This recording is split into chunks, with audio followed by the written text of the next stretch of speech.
Assalomu alaykum. Ushbu loyihamiz Agrobank Atiba Qumqo'rg'on filiali tomonidan Surxondaryo viloyati Qumqo'rg'on tumanida Uyas mahallasi 202 va 222 konturlarda amalga oshirilmoqda. Bu yerda bulg'or qalampiri ekilgan. Maydon hajmi 10 gektar tashkil etadi.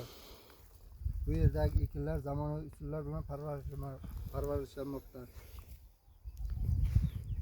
Hozirda ekinlar unib gullash davrida bo'lmoqda.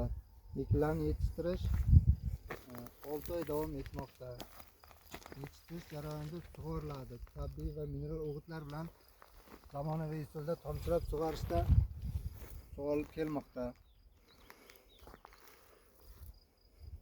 Ushbu loyiha 20 ta dehqon xo'jaligi biriktirilgan, har bir dehqon uchun o'rtacha 50 sotikdan yer ajratib berilgan.